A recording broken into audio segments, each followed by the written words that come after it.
Hi, how are you? Good, how are you? Jeff Sachs again. Hi, Jeff. Yeah. Rabbis here.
Our normal folks that show up to board meetings and complain about everything. And I know for a fact one of them is not Jewish. And if he comes, he won't come. Was his last name Oliver? Park. Okay. He's suing the district. He has a lot of issues with us. So it's Well, all we on the list. sent. So if I'm just saying that in case he starts, if you as a moderator consider, sir, this is not the topic tonight. I'm sure Dr. Moran and Dr. Aaron will happen to follow up with you. Exactly. Or Mr. Perry in the back, he's the ombudsman. He can get your contact information, but we want to stay focused. So if you just be a little, I will. because he will take us south and start Okay, no, we're cursing. not I gonna. don't know if it's in here hopefully not, but he does that before. Okay, okay. We had two people who sent Question or questions in. One that made me worry that it was, whatever, and another one was just a very nice lady. Both of them wrote in and said we're not coming. The woman said I was hoping it would be about equity writ large, and it's not. So I don't know, but I referred her to you. okay. He hasn't contacted me yet. Yeah. And then, right. So, Rabbi Sachs is going to make a very clear statement. Yeah, we're actually delivering my remarks from. Oh, I did have it written out. I didn't know that the setup was going to be like this.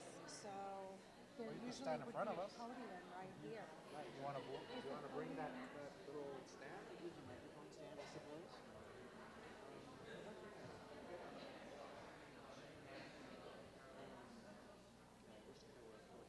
How are you? Okay, well, We could roll it right here. We have to hook up the microphone too. Thank you so much. Mia, why don't you just pick up one of these?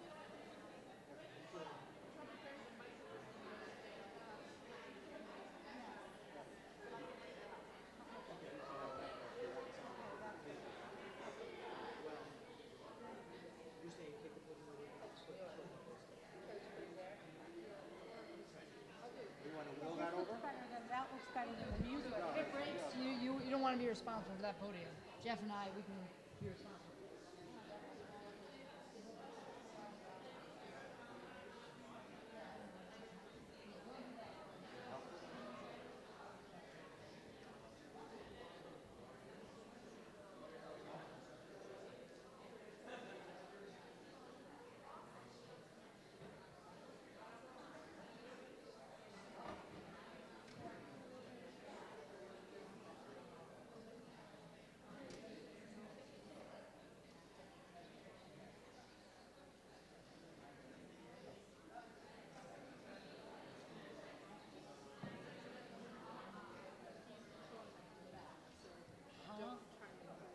So I just speak. And that's it. Don't touch nothing. Okay. I don't know, but they're bringing that here. Well, no, they're a BEMA, so they would know. It up a little bit more. Back here.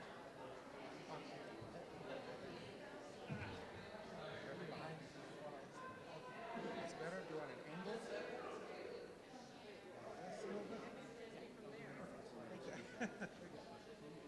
Need to work. Karen. What's that? I'm gonna maybe steal Yeah, how about this one? one of these. That's a good one. And that's Dr. Braeburn over there, right? Yes, that is Dr. That's School board members. oh, that's good. We have Oh, one, so two, there's Dahlia, and and I saw the board. Who's on the school she's board still this year? now, till Well, she January. is. Yes. Sandy's right here from Sandy Evans. How close you have to Right. Standing Right. here, and then the woman who's replacing her in the green, Cardi Henderson, walking right here. Okay. Okay. That's great. Sandy is retiring, and Cardi replaced her Okay. That's great. in the Mason district. Okay. That's This wonderful may to be, I know. don't know, because it's Mason and Providence. That's what that is. Okay. And I was thinking that Melanie Marin Karen, would yeah, she probably went be to the there. last one. Oh, that's right. She was at the last one. You're right. You know who called me today? I'm good. How are you? Yes. Good to see you. Thank you for being here. That is so great and so important. Be here. You know, at one point Leah thought she might join us, and then said Check. Testing. the baby takes precedence. Yeah. Anyway, well, Right. thank you for hosting us. Oh, Me and talked to our her. pleasure. Oh, she's so good. She helps us a lot. Yeah. She's the one Testing. Check. Exactly. That's what Check. she's calling me about. Check. She works very closely with Rabbi Abby, who's also here. Rabbi Abby should be here, our inner group director. I don't know. We had more people registered to hear it. Here's, oh, it's cold. That's true. It's only the week after Thanksgiving. I think more people came to the first one because there was a lot of buzz about it. And the other possibility is it also, you know better than I, is it possible that farther west in the county there are more issues, there are more people? potentially, yeah. So I don't know, but we definitely noticed that. I mean, we do have more issues with the schools out there in terms of being less cultured, put it that way.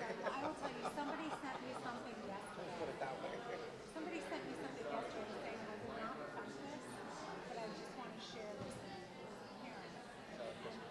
How do you know? They sent me. I knew I was gonna say it. Because they sent me and said, I don't want to fight this with you. So I knew as soon as you said that. Wow. So I took a survey in the office because I was thinking, Supreme Court, how big of an issue is this? You know, Christmas trees are secondary. Because I already have it. That's so funny. So everybody in the office agreed this is not something that we want to, you know, whatever. But the parents in my office, these kids were public school, their first reaction was, oh, that's weird. That's weird. Like, And generally, the public schools, we don't sell this to parents. What time do we want it? what time is it now? 7 on the dot right now. Oh, I watch it 5 after. Oh, is it mine? Hopefully mine's Okay, not I slow. just want to say hello. Mine's not slow. I had 2 after on here and on the dot here. What do you have? I have 2 after on the dot on my phone here. I'm my watch might be slow. So Kim's not here, is she? Who? Kim and Bart? No, we have the boss here. Nina Thomas. She was not here last time. The third row with the glasses. That Kim works for me. Nina. She's the coordinator. Kim is one of the regional.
on a Zoom call. Francisco Duran, pleasure to meet you. You're right here. You're right here. Just in the audience. No one wants to hear anything here. And are we starting at 7:30 Well, no, or we're 7:15 to 7? 7 is when it's a call, but we So we're gonna wait a few more minutes. Some people, I guess, are I got a few more minutes, so I'll just. Introduce the people from like Sandy and Harvey and Dahlia. Do you want me to? Yeah, okay. I'll do that. You introduce your staff. Don't I only put have 3 everything. staff. Okay.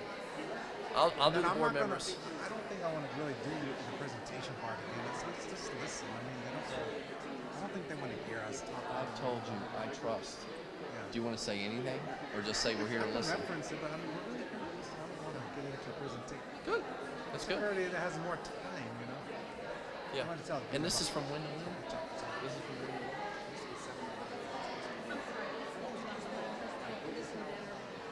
Photographic spot.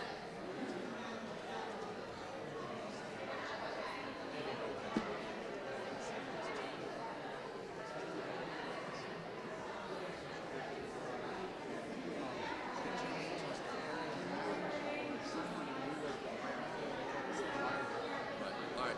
I saw the one guy talk to me. It's good. After I calmed him down.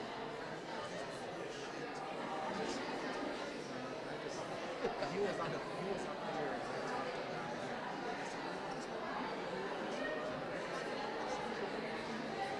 So this. Actually, just coming to present this.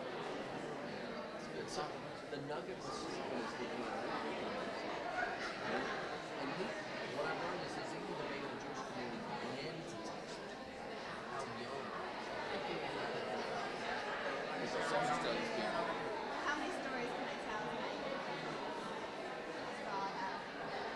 You tell as many stories as you want to. Moderator, better Only ask her not 5. I mean, And I have a good one. Good one. one good one. Just to kick it off. No, I have to save it for the end. I tell the good one first, and then cut it off. You better ask Gila. You better ask Gila. She's in charge of us. We don't get to do it. There are some angry parents here, so yeah, I know. That's that's why we're here. Listen. I know.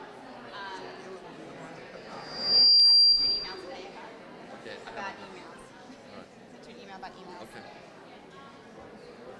You had some comments on the forums. Is that where the last Any, circle there? if a parent emails me right now on my private email, it's subject to FOIA. Okay. So it can't be confidential because it's a public committee. It has to be subject to FOIA. I sent you some language because I'm like, because our committee is like having a revolt. And by the way, they voted. I said we should have one email, and somebody made a motion that everybody should have one, and I have no comments on that. All right, we'll figure it out. We have, All right, you sent me an email today? Yeah. we have another woman that we saw Laura Jane from. Okay. Yeah. So we have So? 2 Sandy current Matar, I definitely think so, but we need Okay. Dr. White. All right, I'm good.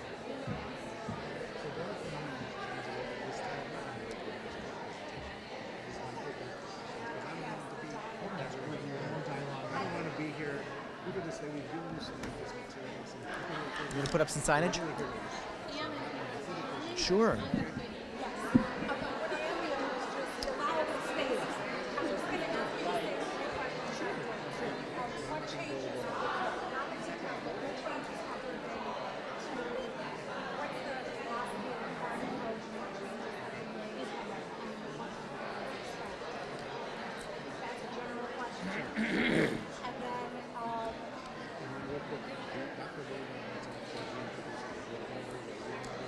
Jeff was going to do that, but he was going to do a general thing. So he can do it generally, and then Dr. Well, okay, so we should have Scott come and talk.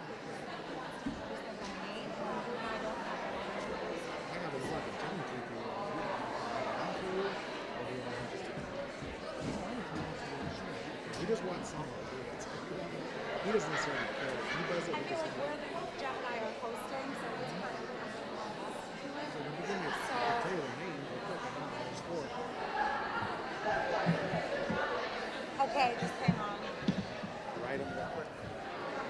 Okay, but I need this back. Maybe you should write it on the back of Jeff's. I just need a pen. Try to put it here. Okay. 1 second. Can you Because Jeff and I Like had that? agreed that I would can do you Oh, do what it? do you want me to do? Can you Jeff and fit I it had if you do it agreed here, that I would do it. straight that way, so that I can read it You know without what? moving the paper? I forgot that you and I had agreed that I would do it. So let me do it. So write it here still? Or you want me to write it? Right on here. I am very worried that I'm going to miss other electeds. I know Dahlia Palchik is here. I have all of I know them. Marcus Simon is here. Well, I don't know. I just know our school board members. Marcus is in the, is a senator. He's a state delegate. State delegate, that's right. If I put SB, you'll know what that means, school board member? Yes. Do you want us to ask Marcus? Should we ask Marcus for help with that? I just don't want to miss anybody. I will not miss our school board members. What I could say is list all their names, and then I can say if I've missed anyone who's here, I apologize, and if you could all please stand up and be recognized, that would be wonderful. How's that? I think that's good. And you can let them say who they are too. Oh, Laura Jane Cohen. She's the one who defeated Elizabeth Schultz. Yes. Where is she? She's right there next to Ricardi Anderson. Oh, I see. Careful. This is hot. I would think.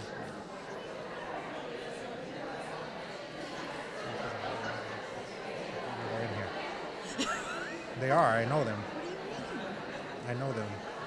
Some of her big people are here. I don't know. This probably not picking much up. There's 3 of them. That's why I turned sideways. Yeah, I see them.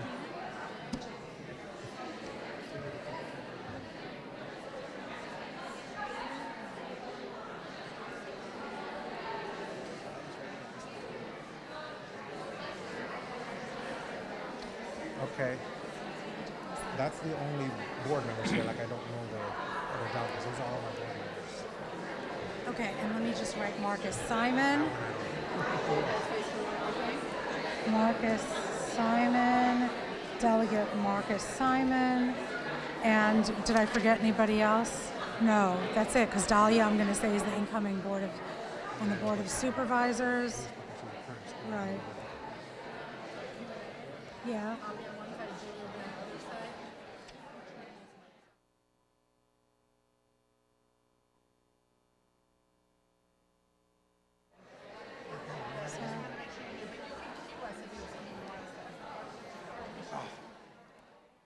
Yeah, you want to weave in the kids.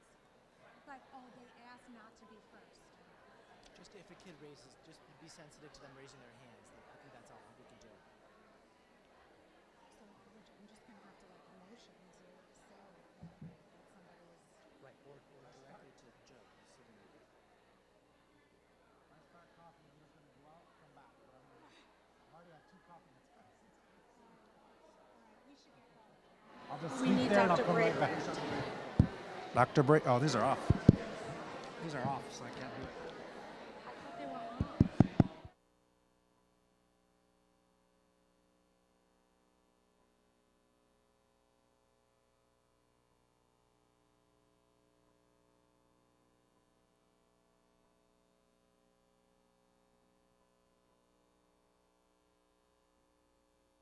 For being here for this very important and special conversation.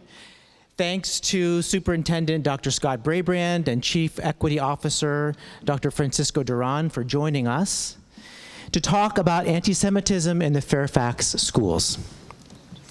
We as Jews believe that all forms of prejudice must be fought together, and that one of the best ways to fight anti-Semitism is to work to protect and stand with all minority groups and all vulnerable communities. We also, along with the FCPS leadership, feel there's a need for a discussion of our own community's particular needs and concerns at this moment in our county and at this moment in our nation. This gathering has been called specifically for that focus. If you came here tonight expecting a larger discussion on challenges faced by the many groups that are served by the school district's Office of Equity and Cultural Responsiveness, we apologize for that confusion, and we will provide information on future opportunities for those discussions. At the same time, I hope this conversation will be engaging for you and that we can, in turn, support every other community in similar conversations, as we've worked together to do in partnership with our county's Muslim, Latino, African American, and other communities. The topic of tonight's town hall is not a simple one. Anti-Semitism, like all other prejudices, is complex and multi-layered. It's right in front of us, and it's also under the radar. It sometimes feels distant when we have not recently heard about an act of violence or suffered ourselves from a personal affront. Like many of us adults in the room, I don't remember more than a few minor experiences of anti-Jewish feeling when I was in school. Today, though, I'm shocked by the experiences of our members right here in Northern Virginia. Messages of hate are painted on school walls, bringing a threatening and scary intrusion into what should be a safe space. Our students have classmates who seem to have missed the basic lessons of the Holocaust. A few have even heard classmates express positive feelings about Hitler and his mission. They're confronted with Jewish stereotypes that surprise them, insult them, or make them uncomfortable, whether this is done intentionally or unintentionally. And often, teachers don't know what to do in these situations. We have Jewish students who've been made to feel like there's something wrong with taking days off for the High Holy Days. We have to find better ways to address these issues than trying to react after a devastating attack or a disturbing incident. For all these reasons, we're grateful for the opportunity to have this conversation, and we thank the Jewish Community Relations Council for making it happen. We're here tonight to listen to parents and perhaps some students to share with us their questions and concerns related to anti-Semitism within FCPS.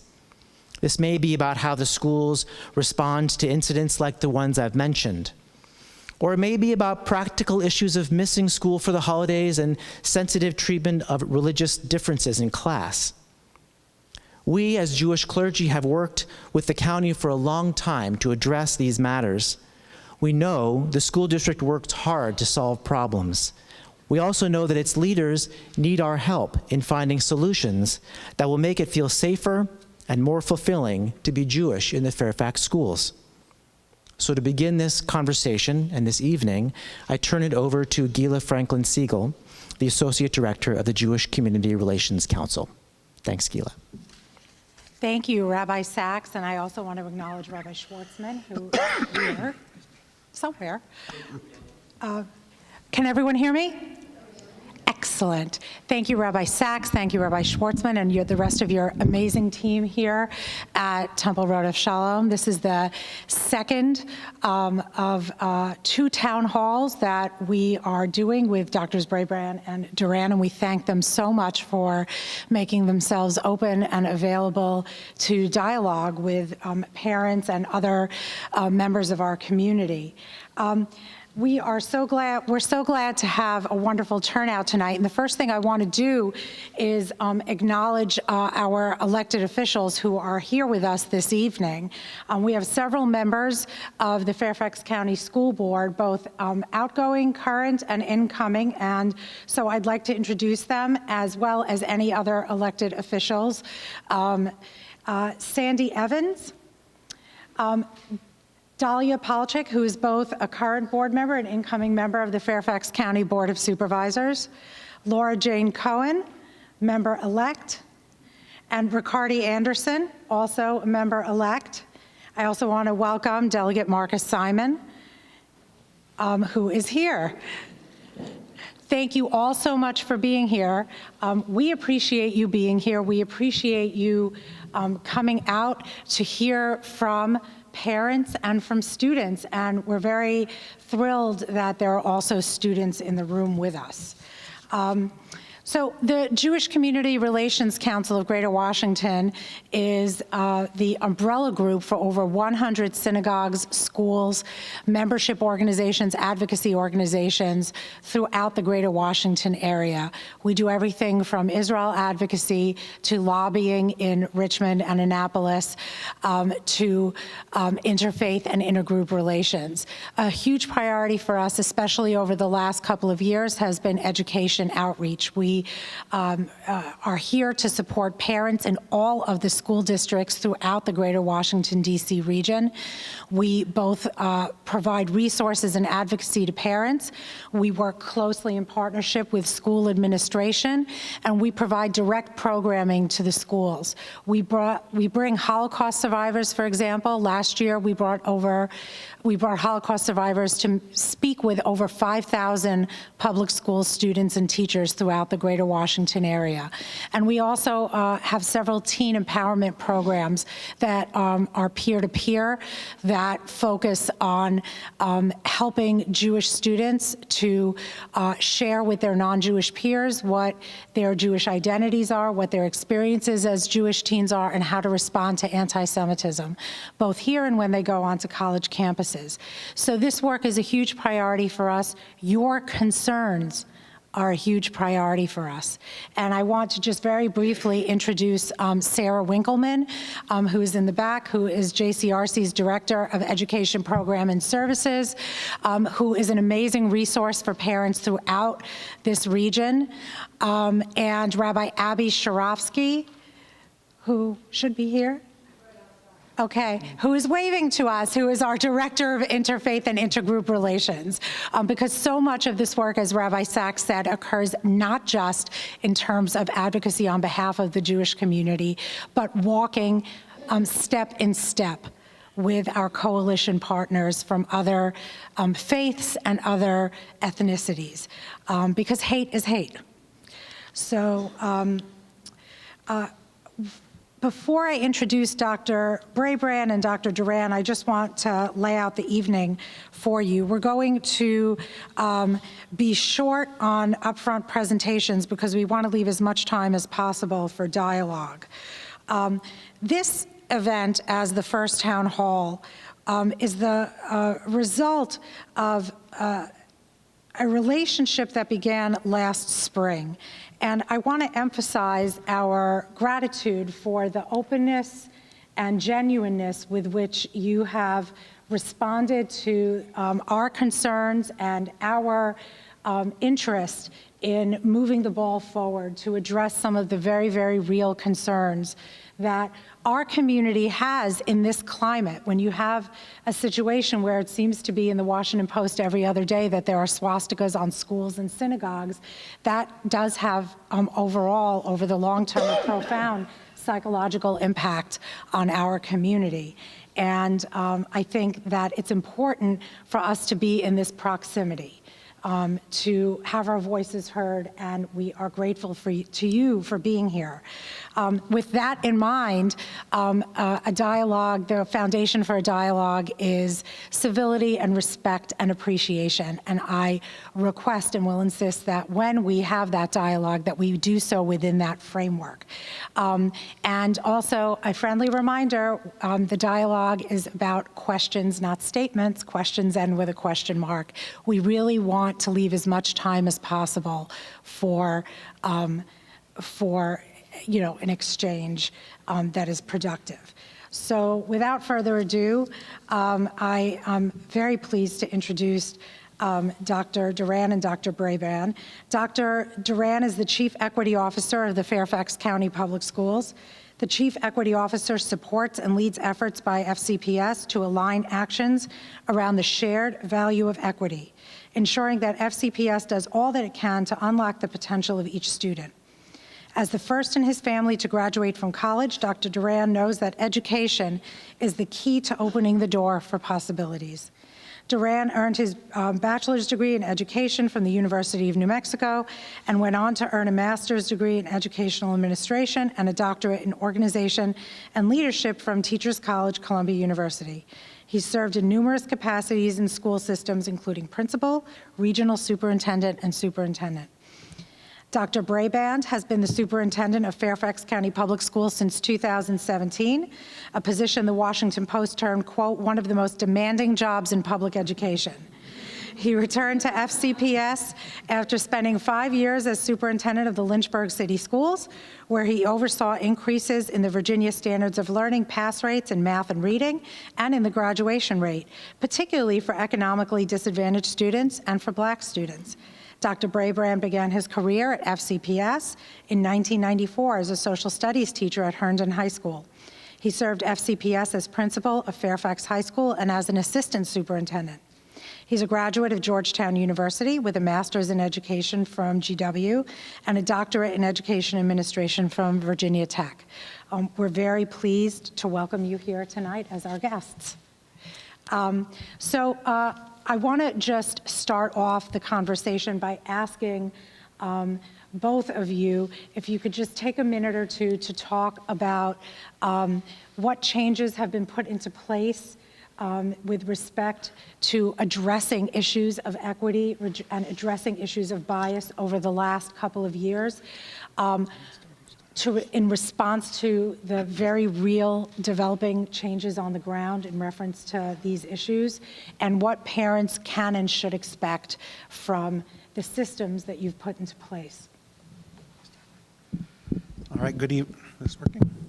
Good evening. Thank you for having us here. We're really happy to be here, mostly again to hear and listen and to answer questions. We did have a presentation of a variety of new things that we have put in place in our equity office, and you should have picked that up. There's a handout. I'm not going to go through all that. We just want to give you a little sense of what we have done. But a couple of things I do want to highlight. First and foremost, I want to recognize that there are some staff here with us from FCPS. Armando Perry, who's in the very back, and that is one of our latest additions to supports for families, students, and employees, and that is an Office of the Ombudsman.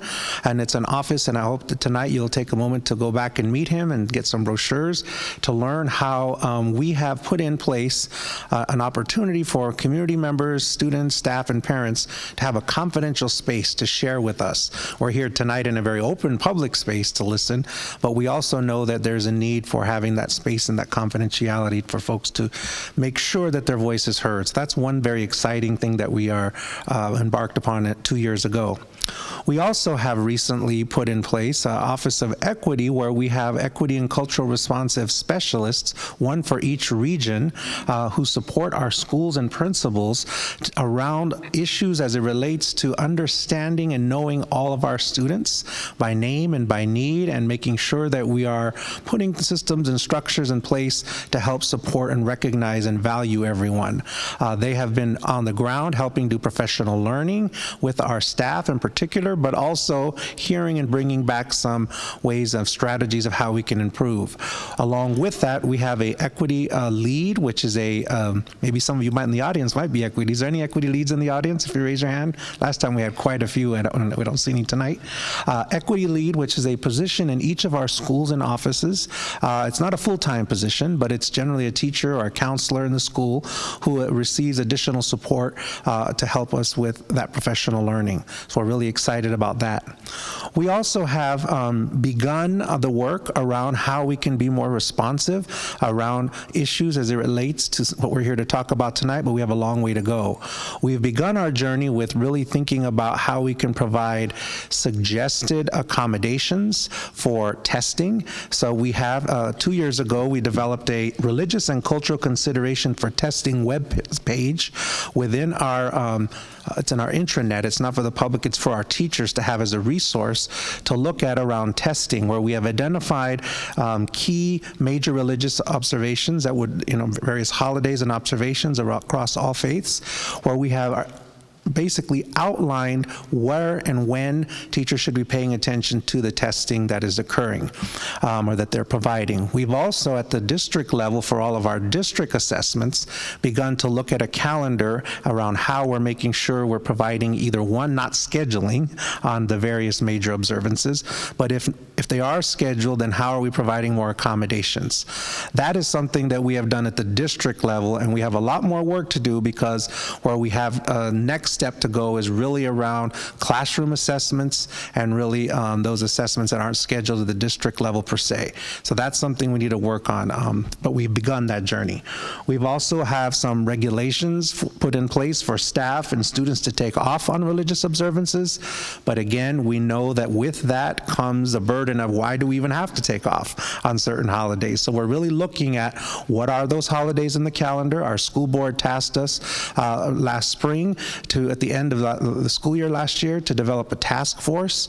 Armando Perry is chairing that task force to come back with recommendations about how we need to modify our calendar on having actual days off in the calendar as it relates to major religious observances across all the various faiths. In the interim, again, we have put in some regulations around accommodations. We've heard at the last town hall, we hear regularly issues around those accommodations and how people have struggled with those. So that's part of why we're here on tonight, is to understand more what are those challenges. And then the last thing I would say that we have really put in place recently is a beginning, and it's very much at the beginning, of a position called a multicultural resource teacher in our instructional services department, who has been charged to begin to look at our social studies curriculum and to unpack the curriculum and identify for us where are the areas where, one, people are not represented correctly, two, who's missing in the curriculum, and three, what are some framework and a support that we could use when we're adopting new curriculum to look for the areas that we want to make sure all are represented in that curriculum. So Dr. March is her name, and she's begun the journey of really looking at social studies. Particularly, she's looked at Virginia studies in our 4th grade, which is our Virginia history, and also our world history as it relates to Holocaust, and understanding where do we teach Holocaust? How do we teach it? Is it taught the same way in all of our schools? What resources do we need to put in place? What additional materials do we need to put in place? So we have not gotten to the place of having that ready to send out to all of our schools, but she has begun. She just started recently, so she's begun the work of unpacking and uncovering all of those various issues. And I'm sure at our last town hall, we heard quite a few concerns and questions, and actually received some good suggestions via email about that. So we welcome hearing that tonight as well, because that is another major area of our curriculum. So as you can see, we've begun on this journey recently, but we have a long way to go, and part of us being here tonight is to continue on in that journey.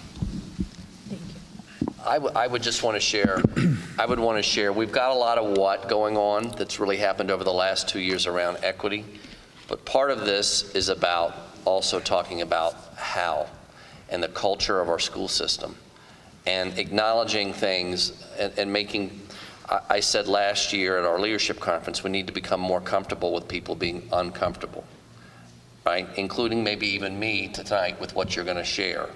There's a lot of frustration, I believe, in our Jewish community that year after year the same issues have to be raised, and the county system maybe says something about it, but it doesn't seem to change year after year after year.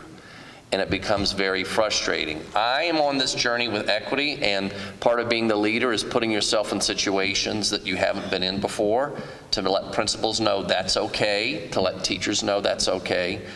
2 months ago, when I was first invited, I went to a synagogue in Reston, and I told folks it was the first synagogue I've been to. I'm a 51-year-old man. I've never been, I've been in some other faiths, but I had not been in a synagogue. And I have a lot to learn if I'm going to lead a school that has a lot of diverse religious faiths beyond my own. To be honest, until I went to Lynchburg, Virginia, and was superintendent of a majority African-American district, I had never been asked to lead a conversation at the pulpit in an African-American church until I went there. And culturally, that was the expectation. So we've got to reset some expectations in Fairfax about who we are, and we're a lot more diverse ethnically, we're a lot more diverse religiously than we've ever been. And are we going to keep doing the same old, or are we going to start to have new approaches?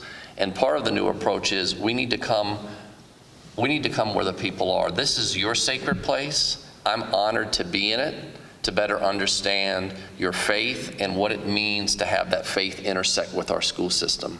where maybe if there's some things we're doing well, and I just got to talk to some of the audience, to a student who was telling me about a play that got a chance to highlight Jewish faith, but there may be other places where we're not doing it very well at all.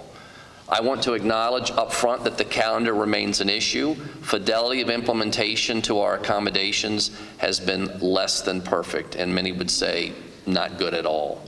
So we either got to get better at fidelity of implementation or look at a totally different structure so that we're not repeating these same situations again and again. I'm committed to have an open mind and an open heart to hear what I'm going to hear tonight. We have 4 members of our school board who are currently on who are returning, and we have 8 new school board members.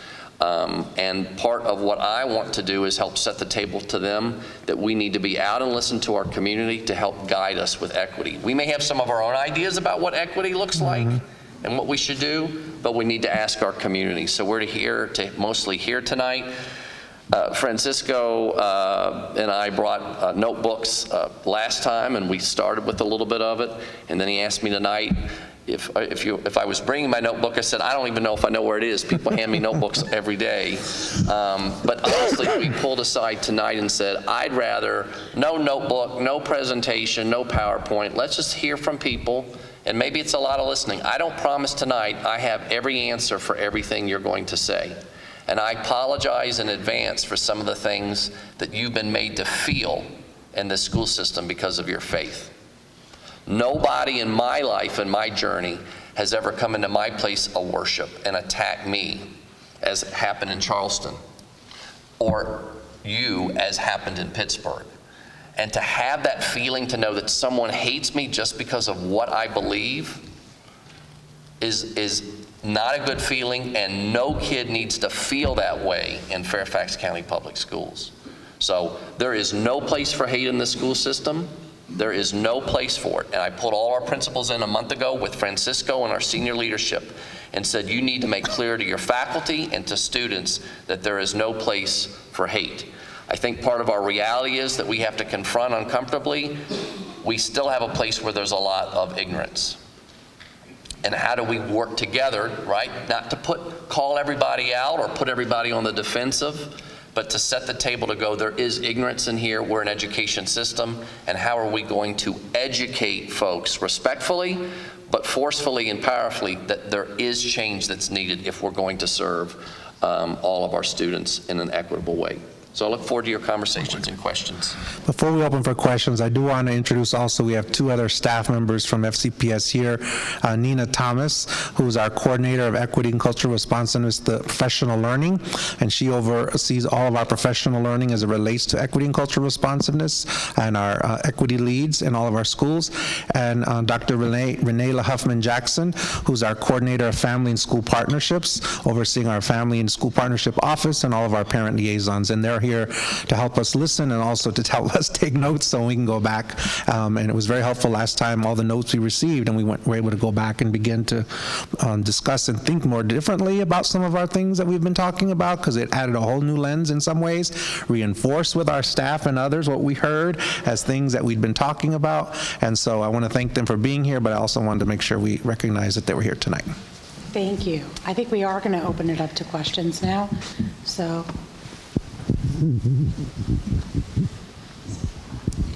I'd like to start by saying thank you for coming, and I really like your idea of getting comfortable with being uncomfortable. That's our reality, and we're all in this together, and I think it's really good that you guys are open to this. You asked how you can know a little bit more about our experience. I would offer to all of you, and also to your multicultural resource teacher, that you make time in the summer to go down to the Holocaust Museum.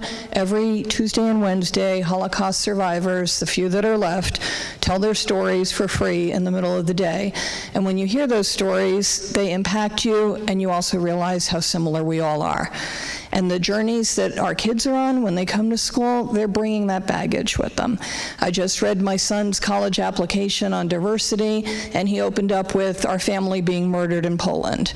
And when they have these discussions in school, a lot of kids are like, oh, the Holocaust, that was a long time ago, or maybe they don't even know that it happened, or they don't believe it happened. We know it happened. Our family was killed. This is their reality. And I think another thing that is good to know is you talked about what happened in Charleston, and I would like to commend to you Adam Foreman, who is the music director at TJ, and they were just picked to send the band down to Vamia, and every single conductor and composer that he picked for that concert was somebody of color, somebody that's an underrepresented composer in society, and the most impactful piece that he did was by a guy named Omar Thomas, and it was a musical piece about the murder in Charleston. And he came and he talked to the kids, and when they heard that, they realized we are all the same. Whether we're Jewish or whether we're African American or whatever we are, they all found something that they could relate to in that. So there are good things happening. So that said, you were asking also what we could do for the testing thing. Yes. Can you please make some policy about how much time the kids have to make it up? Because my son had 4 tests scheduled on Yom Kippur this year. And every year, that's kind of a big deal. And every year, each teacher sort of makes up their, well, you have a day to make it up, or you have 2 days to make it up. And they don't get that the kids are not out goofing around. They're in synagogue the night before, the whole day. They're fasting. Then you break the fast with the family. It's not like they're going to go take the test the day after Yom Kippur. So if you could just make that clear, that would be really helpful. So a couple things. I told our principals just last month, it's time to start to try to use the substitute rule. So substitute for your faith if every Christmas you had to go to school, or decide not to go to school, and then the next day take a test. Just, right, a lot of our teachers are more familiar with Christian faith. Would you like that? So would you like that for a student in your classroom to have that same experience? And I think part of what we have to do, we've had stuff on the books, but I don't think we've had the time to explain it with the equity lens. I'm committed at a minimum to having a different approach to what I say personally to our faculty and staff next year. Let alone, and I want to be upfront and say the school board has already directed me to form a task force, and we have, around the issue of religious observances and our school calendar. And I know from many of you in the conversation at our town hall really 2 months ago that many feel that conversation about the calendar and the Jewish high holy days is long overdue. So I hear that message was received, and I may hear it more tonight, but I'm telling you, I heard it, and I think it will be on the table for this task force and for this next board. So thank you. This is the first I've heard that there was accommodation process, and I'm wondering if you could explain a little bit more how that process is supposed to work. Accommodations for testing or for leave? Which one? I guess for both. I didn't know there was any for either one. So the accommodation, we have regulation that any missing of school for observances is an excused absence. So that's what the regulation states. Secondly, it states that if a student misses for a religious observance, that they can make up their assessments and their homework without penalty, although there's not a time frame, which you're referring to, but it states without penalty. And the third part of that regulation states that if a parent or student makes an arrangement in advance of letting know in advance, then they must be given the opportunity to actually complete the assignments prior to their absence. That's what the regulation states. As Dr. Braybrand said, we have a lot of things in regulation that we need more clarity on and explaining, but that is what the regulation states with regards to absences that are missed and any assessments. The other one I talked about was accommodations for staff taking off on religious holidays, and that is where employees must be given time to take off for religious holidays.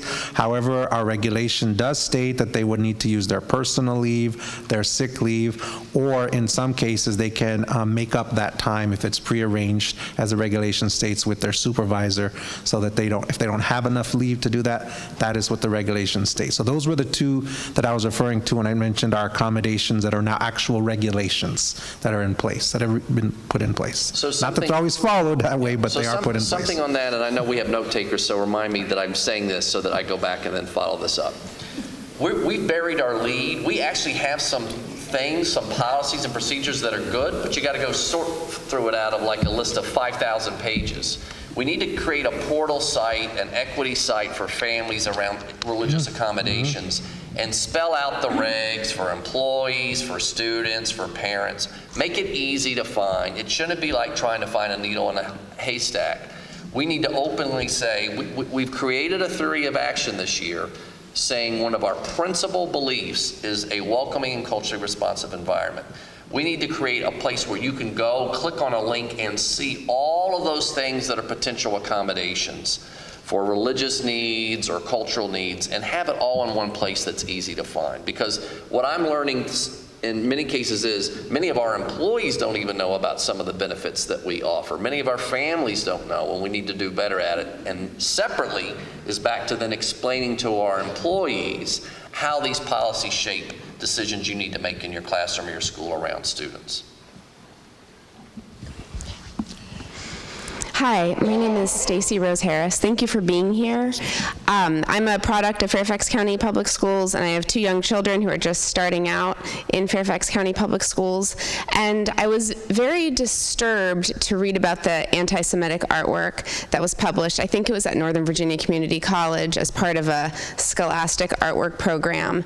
And the only response from Fairfax County, I believe it was from your office, that I read, I found to be very bland, respectfully, and not condemning sufficiently of the stereotypes that were propagated in this artwork. And I wanted to know what other steps were taken, either to address the artwork publicly, to address it with the person who created it. I won't call them an artist, but I would like to know how Fairfax County addressed this from the beginning to the end. I did send your office a letter. I didn't receive a response. I don't know if you received it. I'm sure you receive a lot of correspondence, but that's been a serious concern of mine. When something like that happens, it's upsetting, as is any other kind of anti-Semitic incident, but I just wanted a little more information about that. So, a couple of things. One, part of the reason I'm here is that incident happened, and people did contact me and said, it's time to do something different, Dr. Brabrand. It's time to do something different. And part of the reason we're here is that that piece of artwork initiated a conversation to say, if you're going to do, are you going to be another superintendent doing the same old lip service? I'm sorry that I did apologize, and I need to learn how to apologize better. That's one skill in the superintendency I'm still growing in. Fairfax County hasn't been, even the culture that I grew up in this county, and I left for 5 years to come back, hasn't been a system maybe that's always wanted to say, I'm sorry, I apologize. We've been a great system. Great systems, what are we apologizing for, right? People want to come here, we're great. But a great system has to have the courage to say where we fell short. We fell short with that art show and the way it was done. We redesigned the rules of that art show with clear guidelines up front. There were a lot of checks and balances that simply didn't happen. I think it's, as you peel it apart, I think it gets a little, I know we could do another whole 45 minutes, a student and art, and there were 9 pieces instead of 1, and they were all stereotypes of different things. Why was this one the stereotype picked? Why was it put up? There's plenty that should have been done differently and better. But I do think what we have to start to continue to do is figure out how we put guidelines in place so that doesn't happen again, and how we have our students explore their world in a culturally responsible manner. And that, I think, is something I'm still seeking the right path to, and I want to hear more ideas. But we put much more guidelines in place. And we've talked about building into the artwork of all the artwork that's done and things like this, a statement of the author's purpose. People come in and see a piece of artwork without any context, and they're going to draw, and in this case, draw obvious conclusions that this was something anti-Semitic. And I apologize, and we are here because of this. And I hope that will be the silver lining, that we're not going to have things like that happen again. I do think we still have hate speech going on in our schools, jokes between kids that are just funny, but there's ignorance about it's not funny at all. And I think we've got to figure out how we're, in every educational thing we're doing, in the classroom, these extracurricular art shows, plays, how are we being culturally responsive? How we're running through a checklist of what does this mean? How does this sound? And it's going to take time to help us change a culture of a place that maybe hasn't listened as deeply as it needs to listen moving forward. I just wanted to ask, was it actually addressed with the person who created the work? Yes. Was there any follow-up, any response? Yes, there was follow-up with what actually happened? There was follow-up with the employee and the student. But personally, I'm not going to get into this. I can't get into the specifics to respect something called FERPA, that's, privacy rights for kids, and we have our personnel things. But both were addressed. And I just want to affirm everything Dr. Brabrand just said. That is why we're all sitting here tonight. And JCRC did not want to make a statement about that particular incident without actually talking to somebody and without actually finding out what happened. And I can tell you we are responsible for representing the Jewish community and working in 5 separate school districts across 6, if you count the district in this area. And we have never had such an honest, open response to our outreach about a particular incident as we did at that time, and that was the beginning of this process. The student was a kid who followed the assignment that she was given. We in our office have often wondered about, the student, because really it had nothing to do with the student. The student followed the assignment and did it well, and probably learned a heck of a lot about dangerous stereotypes, because that's what the assignment was, about propaganda and stereotypes, right? Right. So it's not so much about the student as about all the grown-ups surrounding the student. And isn't that so often how it is? It's not really about the kids. It's about the grown-ups who are around the kids. And that's what we're working on. Hi, my name is Rob Seidner. I have 2 children in elementary school, and I'd like to know how we can start holding the principals more accountable, that you have the toolkits. It's not like the Jewish holidays, well, they change every year. They're on the calendar, but I kind of feel that it's up to us every year as Jewish parents in the school to remind, like this year there was Kogar testing, and the year before there was the student council elections on the holidays. But I also kind of feel, I want to just give you a picture of, we are kind of tolerating an anti-Israel bias at things like International Night, that several years in a row, I've had to explain to a principal that having a map that doesn't show Israel on a map is highly anti-Semitic and quite traumatizing for the Jewish students in the school. That map is something that is used in a lot of anti-Semitic context. It shows Israel being wiped from the map. Each year, this has happened several years in a row, I've had to go to the principal and explain, this is the type of stuff that should be done by the county in training their principals beforehand to know if there's an international night, or in any case, that is not a legitimate map. So how can we start holding the principals responsible in advance, so as a parent, I don't have to make an issue at an event? So a couple of things. I definitely believe principals set the tone in the school for what's acceptable and what's not. I just shared with you, we've had, one thing I did this year, we're having more what we call them all-county principal meetings. Bringing all the principals, all 200 principals in a room like this, and I get to speak to them directly, and we do professional development. We've been doing a lot of professional development on equity. So part of accountability is saying, I need to give you the support to make sure you understand what I'm saying, use the substitute rule, think about this. Dr. Duran's office gave a toolkit to start to look at curriculum, to look at your environment in your school around culture. And then the accountability piece, you shouldn't have to be raising it to your principal. And if it's coming up again and again, then you need to reach out to your principal supervisor. We have 5 region offices with an assistant superintendent who is the direct supervisor for the principal and is the principal's evaluator. I don't believe, by the way, again, this is about that, ignorance and hate. I don't believe our principals set out to send out a hateful message when they do International Night, but I think there's ignorance that happens about what are the things. And we can honestly, just when I hear this, we do International Night at almost every school in Fairfax. Francisco, we can come up with guidelines, a checklist. While you're doing International Night, here are some things to be cognizant of. And just give that list out to those organizers of the International Night. I think there's things like that we haven't done where we assume people will know better or they'll use good judgment, but people's own personal journey is often where their judgments come from.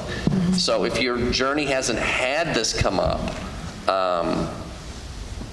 it just hasn't come up. And so I think we can do better with this, and I'm sorry this has happened. If it's happened multiple times at your school with the same principal, I'd like to know a little bit offline, maybe not with everybody, but just offline. I can give you my card and just find out a little bit more. But or you can reach out to the ombudsman, either way. But we need to prevent things that are supposed to be bringing our community together, like International Night, from becoming and some of this may be work. I'm going to tell you honestly, we have work to do. We may need to do work, community work. And I know our family engagement director is here, Renee, and how we can bring the community together, because some of this is about the conversations we're having in our community. And we may need to have forums. I am telling you, I feel transformed by being in a place of worship, not my own. And how can we create more chance for interfaith places where people come and have these conversations? Because I believe it is a place where people, until they step in, don't have a true understanding of religious identity in a way that maybe we might think. I certainly have been moved by it. So I'm a student of Fairfax County, and what I've noticed throughout the years, this has happened for multiple years now, even in family discussions, it's not really discussion, just hanging out with friends and talking. The jokes might start to snowball. They might be something like really small, but Judaism, and it slowly will snowball. And like afterwards, I've asked them, hey, you've gone a little overboard, but I've just seen no change throughout the county. I'm curious what the county is doing to prevent stuff like that from happening in the future. One thing I want you to know, are you at a high school? Yes. Okay. So one of the things we're starting to do more of, we haven't made it a required class, but it is expanding rapidly, is a class called Combating Intolerance that we're adding as an elective course in many of our high schools. It has been taking off. I think the Washington Post did a story on it. It was at McLean. There is a class this year that McLean offered for the first time, and the response, student response, was great. So I don't know, I do know, I think we've got to catch ourselves. We have a regulation for teachers about teaching controversial issues, and some teachers look at that list and go, okay, I'm never going to talk about any of those things. But actually, that's actually worsening the problem, because we're never getting kids in a room to say things that now, and see, this is where we've all kind of got to create. Kids may get in a room and then say things, but it needs to be guided by an adult with an equity lens to let the person say, well, this is what I've heard, or this is what I grew up hearing, and let's break down the stereotype about things in the Jewish faith. Did I hear them growing up in southeastern Virginia? Yes, I did. Did I ever talk to a Jewish student about it? No, I had one Jewish friend who was in my class of 600. There was one. We joked a little, but I never sought to understand. And how do we take this joking that kids are doing, and frankly, we're seeing it with race too, unacceptable comments on race that people think is a joke and it's not. How do we go from joking to teaching? And I think we've got to create more room for a combating intolerance set of set lessons in the core curriculum, as well as letting kids who need to expand beyond that have these elective offerings. One thing I want to hear from tonight a little bit around curriculum that I just learned, I'm just being real with you because we have someone reviewing curriculum and we're focusing on social studies first, is that there's been some debate in the Jewish community about when to teach the Holocaust. When is it appropriate to teach? So I don't want to go do something like go teach the Holocaust and then muck it up. So give me some help. That's something I'm just saying I'd love, and maybe JCRC can help so that when we make some changes to the curriculum, and we're going to be making, that we're doing it age appropriate and it's the right information at the right time that aligns with the community of faith here in the Jewish community. And we have those resources. So. Okay. Okay, so I'm actually the education director at Olam Tikva, a synagogue in Fairfax. I can tell you that we teach Holocaust, and most of our other neighboring synagogues do, in 6th grade. And one of the reasons we do is that we know Fairfax County teaches it in 7th grade, and we want to give our kids a fuller, richer picture, frankly, in our own house before they go into their 7th grade classrooms for that very limited amount of 7th grade education they get, so that they can add to the conversation, so that they can share what they know, and so that we can be sure that they have the facts straight and they understand their place in that story. So if that's where most of our synagogues are teaching it, is in the 6th grade in anticipation of 7th grade. And I actually wanted to address curriculum. So because I work for a synagogue with a very diverse congregation, every year around this time, my 9th graders all come streaming in to tell me that they learned in their 9th grade curriculum in history that they worship Yahweh, which is a term no Jews use for God. But it is in the book that Fairfax County uses in 9th grade in history, in all levels, regular and honors, and also in the civilizations class that some schools have. And my kids tell their teachers, no, that's not the name we use for God. And over again, they're told, well, it's in the book. And so it's going to, that's the information we're going to teach, and that's the word we're going to use.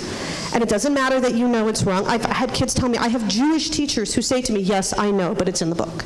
So that's the kind of little thing that sends a message to our kids that we don't really have an interest in understanding who you are. If you're not going to get our God's name right, like, what hope do our kids have to think they're going to be taken seriously? So I've been doing this job for 10 years, and I've been hearing this for 10 years, including from the 2 9th graders I've owned personally. So, like, that's the kind of message I really want to share, is that that's a little thing, except it's a huge thing. And if we can get those things right in the curriculum, it's going to trickle into other places for our kids. Thank you.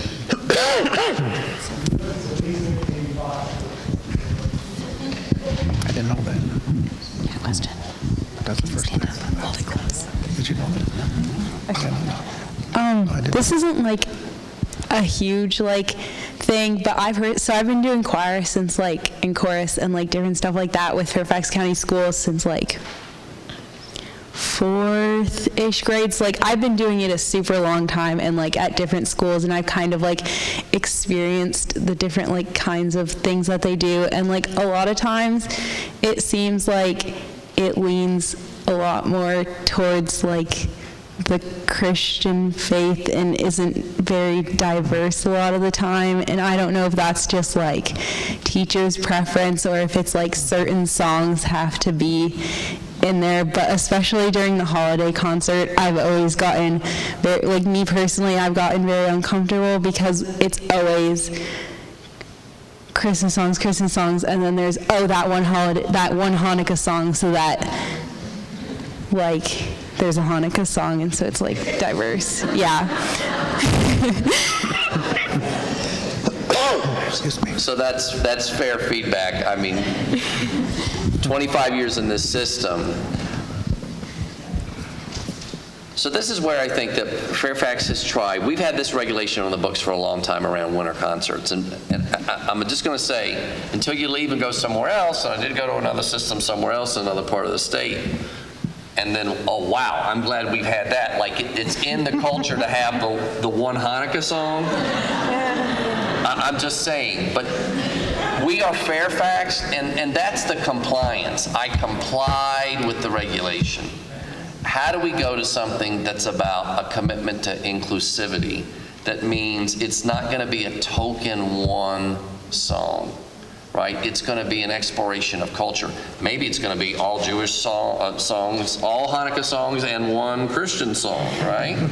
I mean, mixing it up in ways that haven't been explored before. I was at the Virginia School Board Association just 2 weeks ago. It's all the school boards in the state, and they had kids come up, and I went, oh boy, here we go, holiday. And it was from, and I'm just being honest with you, Bristol, which is right on the Virginia-Tennessee line. I thought, here we go, we'll see what comes up. But there was a song, I don't remember if it was a Hanukkah song, I think it was about a ladle. Dreidel, sorry. I'm done. I'm so sorry. No worries. Let's go. Let's go. We're leaving now. Ladle was for the chicken soup. If I can have an escort out of the... And then they did a song, an African song, a West African song from a tradition in Africa of the winter time. And I went, whoa. And there was an explanation behind each song. I'm like, this is a different winter selection of music. And I don't think there was any traditional winter song presented. And I'm just being honest, I sat there with my own stereotype before I really gave those folks a chance to listen. And I think we need to help work with our fine and practical arts teachers to push that more instead of going, well, I'm going to do what I'm comfortable doing, and I'll, of course, follow the reg and throw in the one song. And that's a culture shift too, and it's more professional development of, are we teaching in our resources teachers to know what all this rich other music and literature and plays that are out there that aren't just on, not just on the subjects, but also by different authors that have different voices that may not be specific, say, to Jewish faith, but it's a Jewish author who brings a world view or a perspective on something that maybe isn't seen the same way. So I appreciate that feedback, and if you wanted to tell me on the side, maybe we can work and I can try to encourage this year's winter. Has the winter concert already happened? It's in a week. It's probably not going to influence at this point. All right, well, let me see what I can do, and I'd love to know and work to have a conversation to help change that up a little bit more. And my apologies again. Hi, thank you guys for being here tonight. I'd like to suggest first that I think it's a great idea to have a combating intolerance class. I'd like to suggest that it happen earlier in middle school in particular. I have an 8th grader who in the last 2 months has been the recipient of some really hateful anti-Semitic language, both verbally and over text. And I wanted to ask you if there have been, or are there top-down conversations about specific consequences related to hate speech. I know there's a rights and responsibilities book. I know that on paper it looks like we, sort of prosecute these things, but is it left up to each individual school each and every time, or are there conversations, again, top down, that address what do we do in these situations? Because I think that it's very easy for people to talk about jokes, to talk about what they consider to be gray area, and I think it is vital that these kids understand hate speech isn't gray. These are things that are criminal in the real world, and in our schools, I think, need to be handled more seriously. So I wanted to know if those are conversations that have taken place. We have taken a much more clear line around bullying and harassment.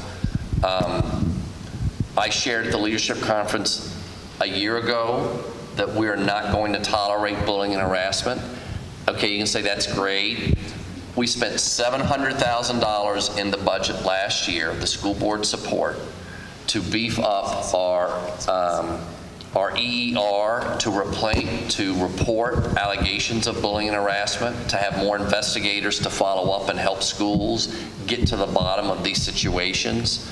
Now, obviously, there's levels of this, right? There is the joke that's not an appropriate joke, and then all the way to true hate speech. Separating those out and having different consequences. Level discipline, right? Progressive discipline based on the incident. We have a bullying and harassment database that our principals are required to put in when incidences of bullying and harassment happen.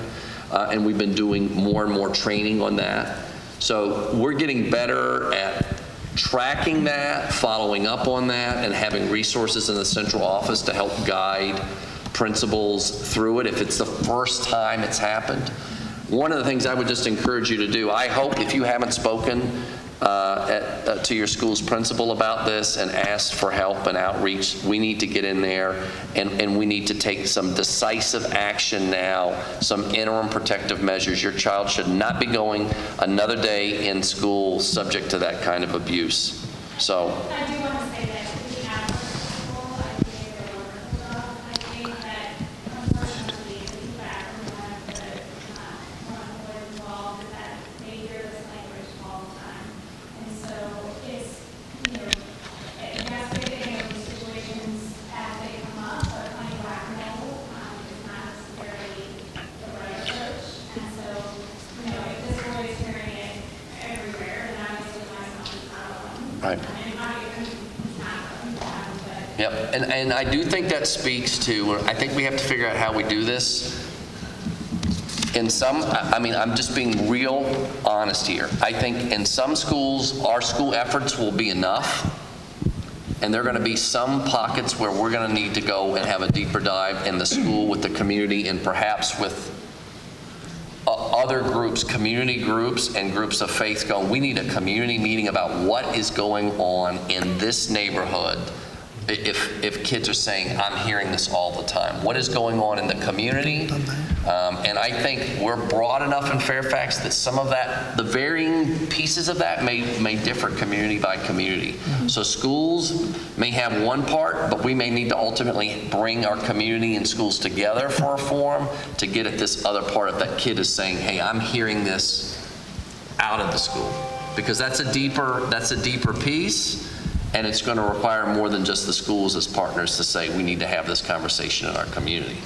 One of the things that we've talked to Dr. Duran and Dr. Braybrand about is the power of peer-to-peer education. And I think that's especially true in middle schools. Kids listen to other kids much more readily than they listen to adults, especially in 8th grade.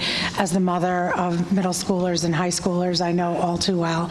And we have brought our student-to-student program in to several middle schools, both in Fairfax and Montgomery County, where we've addressed virtually the entire grade and had high schoolers talk to the middle schoolers about how hurtful this language is and why it's not cool. I think the middle schoolers listen much more to that. So we will be continuing to dialogue about bringing student to student to more schools in Fairfax County.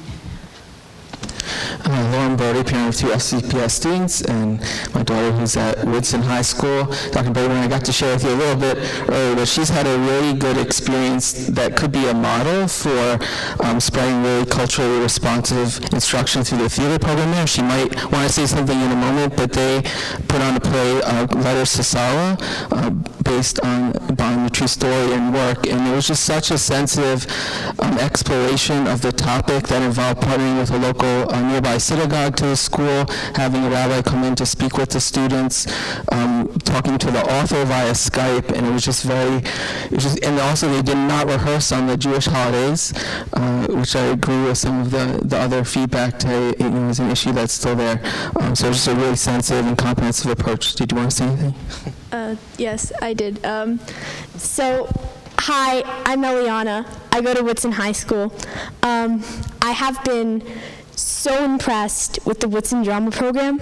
when I have started there. The play Letters to Sala we put on, amazing how everyone, Jewish and other faiths and just anything else, tackled it.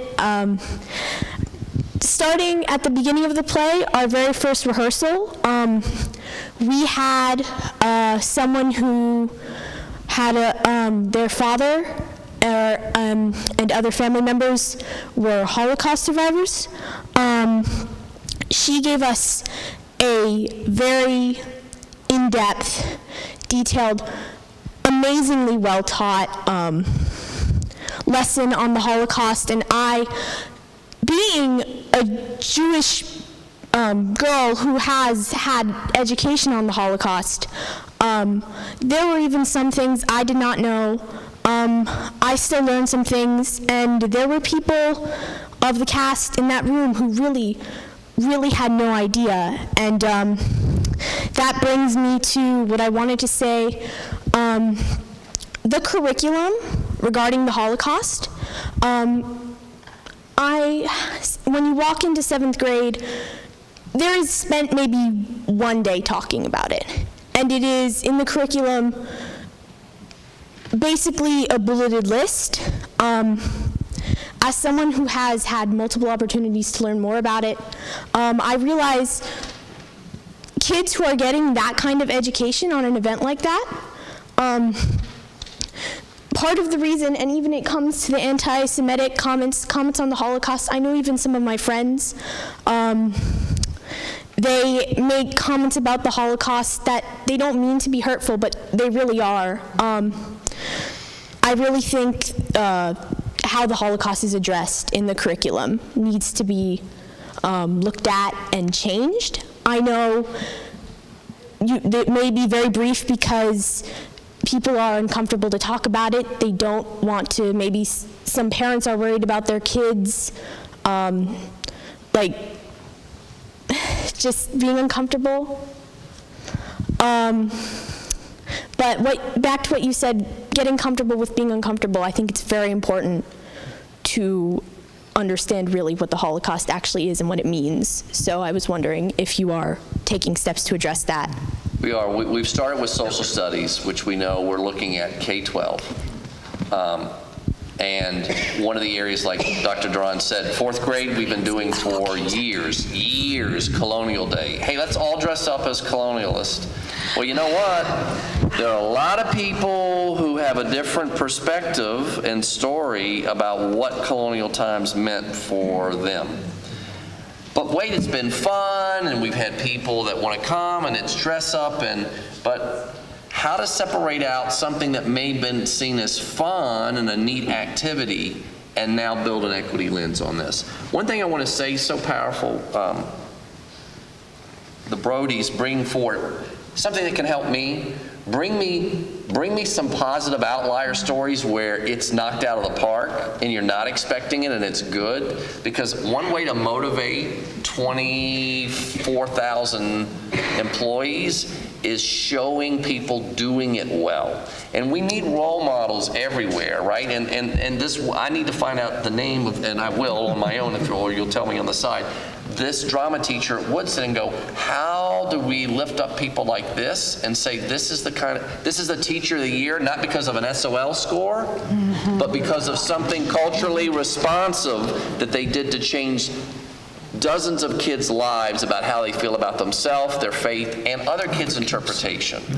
So how do we lift those teachers up and say, wow, that's going to draw more of those kinds of people to Fairfax County because they're recognizing them in the first place. So thanks for doing that tonight, and let's talk about how we can do more of sharing those good news stories. So I had a question about what our students can do. I appreciate you're talking about the curriculum and changing the curriculum based on the jokes and so forth that we kind of hear. But jokes are not just jokes when it creates an environment where that's okay. So what are my kids supposed to do about that? Like, if they're not comfortable saying, like he might have been comfortable saying to his friend, hey, you went a little too far, but what if your kid's not that kid? and they just take it and kind of go with it. And that goes across not just anti-Semitic comments, that's against other races and so forth that my kids hear in the hallways every day. So what do they need to do? Tell me what to tell them to do. I'm going to put my principal hat on and tell you this way, and my parent. I have kids in our schools. First, I would ask your child, who do they trust most in that school? Right, because of that sensitivity. I'm just being honest. Who, and you ask most kids, I was a high school principal, give me the one faculty member, and there are some go-to teachers in almost every school that almost any kid would tell you, I would tell anything to that teacher. So, so that would be the first question. If your kid identifies someone, go tell that person, and then let that person navigate the school culture and the who's who a little bit. If that's not possible and they don't want to go there, we have put, as Dr. Duran said, an equity specialist in every region in the last 2 years, an equity specialist at the region level. Call the region office and go, I'm having this situation at this school. I'd love some help. And the equity specialist can work with that principal and try to work through what's going on at that school or in that classroom.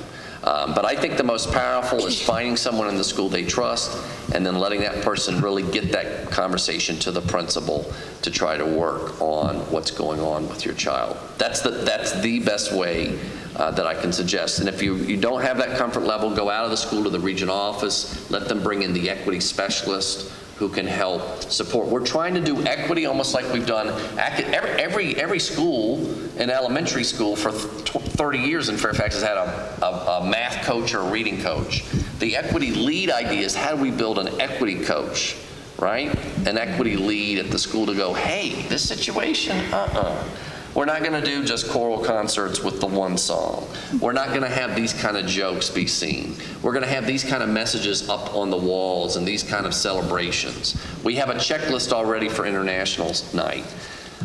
Things that just, it takes all of those little things that keep adding up as a weight. Yet again, I've got to try to step forward. So I hope starting with that person that she trusts is the best place to begin. The only other thing I would add, after all of that, we have our ombudsman office, and Mr. Perry's in the back room, and I encourage you to meet him and learn about that. In our ombudsman office, we do have many parents and students who have tried that or don't feel comfortable or don't want to be identified or don't want potentially feel like they'll be retaliated against. So reaching out to our ombudsman office, it's a confidential office where Mr. Perry can then work with you and he has worked with many parents, many students, and most recently now we have opened up the office to employees when they're having concerns about how they may be treated or things said to them or not. And he can, one, be a confidential source for you to go to. Two, he can be there to help you walk through all the different options. He can even reach out to the individuals for you and connect you with folks to begin that conversation. Because yes, I agree with Dr. Brabrand that likely there will be someone that the student or the parent trusts in the school, but there might not be in some cases, or you may have tried and just don't know what else to do. So I would strongly encourage you also to reach out to Mr. Perry in the Ombudsman office.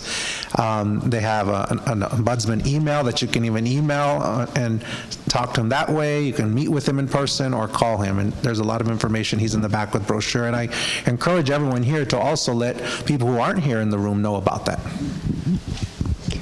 Okay, first of all, I'm from Arlington County, and I just wanted to come and see what you guys were doing because, you know, Arlington is a very progressive county, and, you know, they take the pride of trying to be very inclusive and all of that stuff. And everybody is really woke. They're woke about racism, their Islamophobia, homophobia, but anti-Semitism, you could hear a pin drop. Nobody knows about it. It's there. I can tell you it's there. And, you know, in some of the schools, you know, in some of the schools, you know, it's top heavy. So, you know, the Jews are in a couple of the schools. They're not all over the county. I mean, we happened to be, when we were in elementary school, at a school, we were one of maybe 2 families that were Jewish. You know, we weren't at the other elementary schools with all the Jews. And, you know, I think that because the anti-Semitism it's all around. And I think part of it has to be that education to those groups that are not going to see Jews as well. And I have to tell you, the woke groups, they're the most anti-Semitic of them all. From my experience in Arlington, I haven't seen it from the white supremacists. I've been seeing it from communities that are screaming, don't, we're the victims of the discrimination ourselves. But that's where the anti-Semitism that I've seen in my own community coming from. So when you have these other schools, how are you going to address it with those schools to let them know that anti-Semitism is a problem, and how are you going to make that to kind of build up that whole topic. So that's the first thing, and that's the most important one. But I also want to say about the calendar, because I think this is true for everybody. It's not just about tests on the day, but it's the day after, because we all have celebration till late in the night, and we don't want our kids to be studying for a test or have homework that's due the day after. So it's not just about that day, it's the day after as well. Sure, so let me take the second part to just say the substitute rule. Do you want to take a test on Christmas Day? No. Ask the average Christian, no way. Do you want to have your kid take a test the next day, the day after Christmas? So if we start to frame it that way, then a regulation, and again, that's one of the pieces of feedback, we will go back and be clear with the timeline. Not the next date, for goodness sakes. That doesn't make sense at all. We need to have something more applicable. Let me just say this about Arlington. I'm not going to, I'm not going to speak about other school districts because I don't know their experience, but I will say this. I tried to be, I'm from Virginia. My whole life's been in Virginia. I've had my whole adulthood in Northern Virginia. I'm an officer in the State Superintendent's Association. I just presented at the Virginia School Board Association with a room full of school board members and superintendents around equity, and that we don't have all the answers. Francisco knows we just had a meeting this week. I have had more people come. I met Dr. Johnson, the current interim superintendent of Arlington, who want to know, Scott, what are you doing in Fairfax? And I said, look, some of what it is, it's not having to do something, but you don't have to have the plan, just have the courage, right, to go out in space, mess up the names of songs at winter concerts. But once you do that, you create a bond of trust, or begin to create one. It doesn't fix everything at once. It doesn't solve everything at once. And that's what school leaders need to do more of. And we need to, part of our own journey, I think, somewhat here about just saying woke culture, of what you're saying is, we pulled equity to go, equity is not just about race. It's about multiple things. It's about language, it's about religion, it's about sexual identity. There's so many pieces. Socioeconomics. We've got to unpack that more, and we've got to get permission to learn from each other. There's things in Arlington that we're looking at, what does Arlington do, or Alexandria, or Loudoun, or other school districts around the country. But part of how Fairfax is going to get better is not thinking Fairfax has all the answers. And I would say every school district needs to have that reckoning with themselves, that we know best here in the community how to fix it. Well, if these incidents, these words people have said are still going on, then the capacity isn't there to fix it. We've got to figure out how we're going to bring it in. And that's the courage to admit that there's a problem in the first place. And I think in Northern Virginia, there's a bias. Everyone wants to be the best, to be excellent. So it almost creates this inverted tamping down this stuff. Oh, if you're superintendent and this is going on, well, you mustn't be that good of a superintendent. We need to create culture, not that we want it to go on, but we acknowledge it goes on, so that we then do something about it. Sweeping under the rug is not how we're going to get to better equity in our school system. It's not. It's not the approach. But even as I say that, I know there's been strong institutional pulls to want to just say everything is great. Everything is great. So I think we're beginning to make that shift, and with your help, we're going to continue to accelerate it. Hi. Thank you. My name is Pam Conde. I'm a parent of 3 FCPS kids, including my senior, so now I'm going to tear up.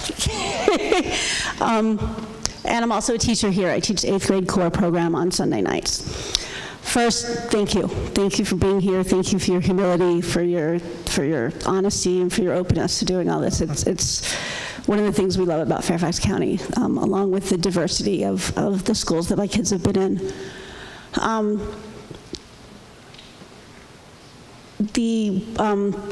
Sort of wanted to sort of try and see if I can capture some of the things I've heard and make them bigger, if I could.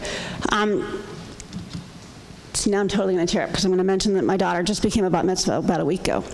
And she goes to Kilmer Middle School in Tysons, which is a pretty awesome, diverse place with, by the way, a former principal who used to send an email out that said, hey, the holidays are coming, teachers, this is what you can do for your students, and parents, this is what you're allowed to do. But he sent it out to everybody, all the parents and all of the teachers, so Jews weren't invisible. Everybody knew, hey, there are these holiday things that are coming up. We've been involved in 5 different schools for a variety of different reasons. That's the only school in 13 years that's done that. 1. And whatever that email is, get it, use it, send it out from every other principal. But going back for a moment to my daughter, one of the coolest things about being from a diverse middle school is that when you have a bat mitzvah, a lot of kids have never been in this building. So we did a cute little website, and we said, here's some links, this is what the hora is, these are what these things are. And kids from all over the world were part of a hora, as well as getting to see their friend read Hebrew and things like that. That's how we make connections. And so I would recommend to you, and you're welcome to come to our house or anything in this house. Hanukkah, we've got a ton of stuff. For a Passover Seder, recommend to all of your teachers and all of your administrators, definitely your administrators, to come out to see those bar and bat mitzvahs, especially your middle school administrators. They will walk away with way more knowledge from that hour-and-a-half, 2-hour service, and they're always welcome to come here, and I'm sure all the other temples would say the same. But having that connection, walking into the building like you're seeing, connecting with the people there. We do an international night at Westboro Elementary School, and one of my favorite experiences was when we shared the challah that we made with a Pakistani family that shared the Middle Eastern food that they made. And you don't make the jokes that maybe would have been made after things like that. So what I would ask is that we have to think big, that it has to be about changing the culture like you're talking about, but also changing the narrative. I like to use the word diversity, mostly because I think I kind of understand the word equity, but it has like lots of different meanings, where diversity means like different, and we take from that, and it's pretty cool. And then we can all share the different things that we bring to it.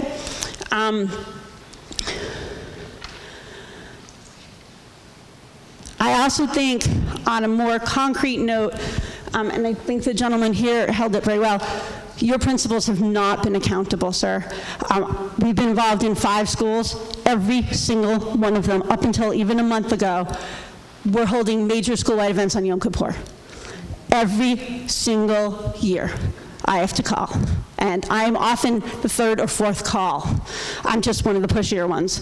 And so I called the principal who was about to hold the annual field day on Yom Kippur 3 weeks after Charlottesville. I was a former PTA president. I said, I'm telling you, you can't do that. And I was the 5th, 6th, 7th person to have called 3-4 weeks of, oh, you can't do that. And so, well, the teachers have already held it. I said, you have a backup day for rain day? She said, yes. I said, do it, move it. You've got a half an hour. And she did. And sometimes they move it. A lot of times it's principals' coffees. Oh, we're too busy, we can't move it. I was told once, we have to do it on the 2nd Monday of every month. This is September. And I said, so what are you doing for Columbus Day, which is next month? Oh, we're moving that to Wednesday. Changing the culture from the very top and making them accountable. I also just want to speak briefly. My kids are involved in 2 different high schools. Both of them are selling Christmas trees and Christmas ornaments. How many of you have kids with schools where they're selling Christmas trees or Christmas ornaments? That's about a third. We are selling Christmas trees on the school lot. It's the athletic boosters, not the school, but I get an email a day saying, please buy your Christmas tree. And they call it Christmas trees, and they have pictures of Christmas trees. The school that is selling the Christmas ornaments, the other high school in Vienna, is the same school that, and they've been selling the ornaments forever. It's not even sort of worth the fight for those of us who've been fighting everything else. Was the same school that had a swastika in the band locker about a year earlier. It's the same school that in the office has a Christmas tree that has little mittens on it because that's how we're doing donations to help another school. I would end with the fact that none of these folks are trying to hurt Jews in any way, I don't think. I think they don't know. They've just always been doing it that way. And so it's, you know, from way back when it was mostly a Christian community, how you just do stuff. And lastly, we have to change the conversation to where you talk about being uncomfortable. We need to recognize that because we are a global community, we have global perspectives, which is really cool. But it also means that we're bringing in the fights in the Middle East. We're bringing in the perspectives from what's going on with Israel and the Palestinians. I personally teach a class, and have for the last 4 or 5 years, about Israel and the Palestinians to 8th graders. And these kids get it in about a minute. I say, so what do you think? How do we work these issues? How do we make sure to respect both parties? How do we look at different perspectives? And maybe because they don't share the politics, they can actually have the conversation. But we have to recognize that these really hard conversations are out there, and the overarching sort of anti-Israel narrative is affecting, I think, what sometimes kids bring to the table, even when they don't realize it. So I wish you the best of luck, because those are really hard conversations to have. And I welcome you back here anytime you'd like, and thank you again. Thank you. I'd make only one comment. The Go Big in the community, I am interested in how we can better partner to create community space for these sort of experiences for our own staff, right? We've been thinking we can do but maybe the most powerful module, right, the most powerful training is something in the community, and thinking about inviting, have our principals been invited in, right? Both ways, but maybe to invite in, create space for something that we haven't even had before. We think it's all going to happen at the school. Maybe it's actually getting the school out of the school and into the community in a way that can create some things. And I think if invited, I think we could work to have principals. Maybe it's not all 200 at one time, but yeah, this place probably could. But certainly for all the schools that feed into temples, how we could create a open house or an open night or an international night, some way to invite in, and think about trying to do that more across all of our communities of faith. I'm really convinced the longer, again, this is the second, and we're going to do more, and this isn't going to just be a one-time deal. This can be a way to model how, because I think there are a lot of people of faith in our larger community, and when they get a chance to come in and connect in that way, it's its own powerful moment, I think, for many of them. Maybe not for some that hate, but those aren't the people you're trying. We have a lot of good people who just don't know, and giving them the opportunity to know. Again, I was never asked to speak or be in an African-American church till I went to a city with an African-American majority school population, and I was expected as a leader to be there and to speak. But I remember the principal at the time, who had been there 25 years in the system, said, you better be good.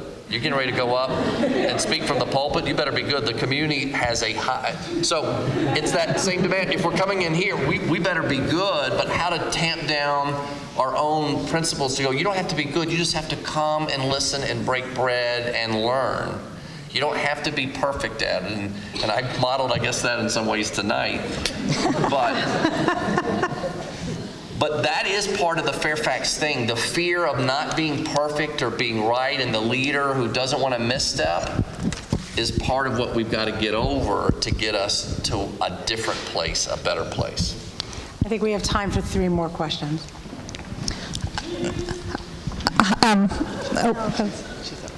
Is it on? Hi, my name is Wendy Sanford, and I have 2 kids in the public schools, one in middle school and one in elementary school. And I wanted to talk about the calendar issue. I know it's come up a couple of times, but I wanted to talk about it because I think it's part of the overall puzzle when we talk about having our kids be exposed to more things and understanding the religion and understanding our culture. Right now, I do feel like it's swept under the rug. I do appreciate that there's been an asterisk that's been put on the calendar. That's new. I believe that now it says that it says major religious observance, but it doesn't list what that observance is, and it doesn't take into account the fact that we might be celebrating at night, late into the night, and that the next day doesn't mean, okay, hold everything until the next day. A couple of years ago, I think it was 2016, there was Rosh Hashanah fell on Monday, October 3rd, and 4 days later, on Friday, October 7th, there was a school planning day. The following year, Rosh Hashanah was on Thursday, September 21st, and the next day, Friday, September 22nd, was a school day. A school planning day, rather. And what that said to me was that there was no consideration whatsoever of when the Jewish holidays were, that this would have been so easy to make these school planning days. This was 3 days and 1 day apart. And it just felt a little bit like a slap in the face, to be totally honest. Right. No, so I understand that, but I also have looked into the way other school districts do it, and they sometimes have teachers, there might be 10 teacher work days, and teachers are required to do 8 of them, and meaning that there's floating and that there's options. All I'm saying is that there are ways around it, and I just am asking for there to be thoughtful consideration as to when the holidays fall. And I also want to understand more about what the task force is going to be doing and what we can expect to come from that. And then the one last thing I'll say is similar to what another speaker said, is that my daughter had her bat mitzvah this past June, and of the kids who came there, I think there was one other Jewish child that was there, and there were 40 kids. And it was so nice when they came into the synagogue here. They all sat in the front rows. My parents had to go sit off to the side. Usually, if it's a lot of Jewish kids, the Jewish kids all sit in the back so that they can just talk to each other. They've been to a million of these. Well, these were all non-Jewish kids, and they had never been here before. They came here and they sat in the front rows, and I sat right there with my husband, and we watched these kids, and they sat there rapt the entire time. And many of them afterwards said to me, that service was so beautiful. I'd never been into a synagogue before. They didn't talk about the party. The party was so fun, but what they talked about was that they'd never been to a service. And so let's say we had the days off for the high holidays, and we used those days as opportunities to invite all of these non-Jewish kids, teachers, into the synagogue to experience these services, these beautiful services. I think that we would see a lot of eyes opened to a new experience. So anyhow, but I would like to know what we can expect from the task force. So first and foremost, you are absolutely correct that in the past our calendars have not acknowledged and have not paid attention to making sure that we were observing religious observances and holidays in the past. Most recently, there has been a very small, as you indicated, incremental improvement, which is to actually list what those are on the calendar, but without context and without further meaning. So part of what the task force has been charged to do is to, one, make recommendations to the school board, which they will be doing in the beginning of the next calendar year, so January, February, around what are some recommendations for holidays to have off as religious observances, looking at the next year's calendar and the year after that, because as you know, many of the dates move on the calendars for a variety of different faiths. So looking at the actual dates, where would be recommendations of things we could move? We already have a school board adopted calendar for next school year that does not have that taken into consideration. So making some potential changes to that would be recommendations the task force would present to our school board, who would ultimately be the individuals to approve that. On that point, the task force is also going to be looking at carefully. You are right that many divisions, one in Henrico County, for example, have recently done some changes, but they have all done them where employees still have to come. And so our task force is looking at how do we find a way to have not employee professional learning on that day, because then that tells our employees either you get to celebrate and observe your religious observance, or you get your very few professional learning opportunities that we have, because we don't have what you described where employees can only do 8 out of 10 or 6. In Fairfax, they have to do all of them or they will miss. And so the task force is charged with how do we make some adjustments there. And lastly, as it relates to the calendar, there's some other things the task force is looking at, but as it relates to the calendar, how do we also make sure we prioritize what some of the religious observances are on there that are asterisks? Because what we did a few years ago is we listed everything, but some of them have more of an importance than others, and some are also important to indicate that they're into the night, to the next day. So the task force is also going to be working on how do we better define, explain what those different observances are. So those are the charges of the task force, and again, that will be coming out in January or February 2020. Yes, there are, and actually, Gila's on the task force. We have a variety of representatives from various faiths, but absolutely. And Armando Perry is the chair of the task force. He's in the back if you want to connect with him or send. He has his contact information. I'm sure he'd be happy to hear any suggestions that you have. I know the task force, I don't want to speak for him, but are going to be putting out information to get information from folks, but he's in the back as well. Hi, I'm Sherry Sorotsky, and I'm a parent of a middle school student and a high school student.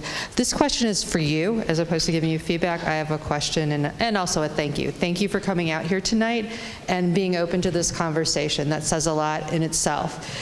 The other thank you I have is for having Francisco in the position that he's in as the equity officer and bringing it down to the district and to the school level. My question for you is, now that we have this in place, how do we know that we're being effective and that we're having an impact? Your teachers have measures of success. They're measured on how well their students are doing and performing, and I know there's a lot of debate as to how the standardized tests are. Won't go there. But what I do want to know is, how is Francisco evaluated and the people that roll up to them? How do we know that he's having an impact? It's great that we have this in place, but if we're not effective, then what's the point? No, that's a fair question.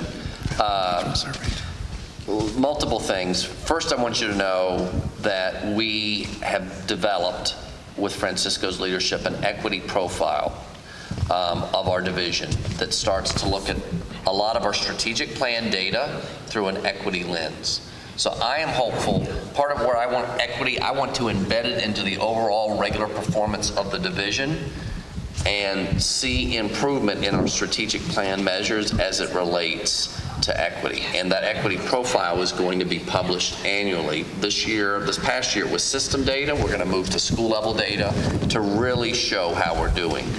We have a family and parent and family engagement survey, first division ever survey done last year. That's going to be another way. Do I feel respected in my school? Do I feel included in my school? We're capturing baseline data, and then we're going to measure it. Each school got its own individual readout. Green was good, yellow and red not as good, and they went over it with their supervisor. And then what is your plan to address the parent and family engagement or sense of respect and trust in the school? So principals before who were just looking at SOL scores to get up, how are you going to get your family and parent engagement better?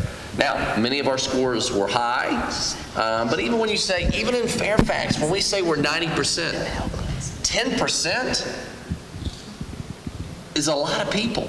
And I bet a lot of that 10%, again, is peeling it back. How many of those are religious minorities, are people of color, are people of different sexual orientation? We've got to unpack that and go, where are we not doing well, and dig in more and find it out. So those are the accountability measures. The strategic plan has an equity lens, and that is what I'm being evaluated on as superintendent, and I'm asking those that report to me, Francisco, we need to see those gaps closed. We've been talking about these gaps in Fairfax County for 20 years.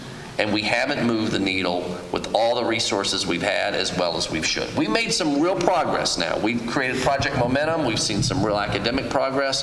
But honestly, I think we've reached a higher level of thinking we can get to close it with the academic work. I think it's the work on culture and welcoming and an inclusive environment that will actually get those to be the closing. It's those kids who go, I don't feel connected because no one's connected with me.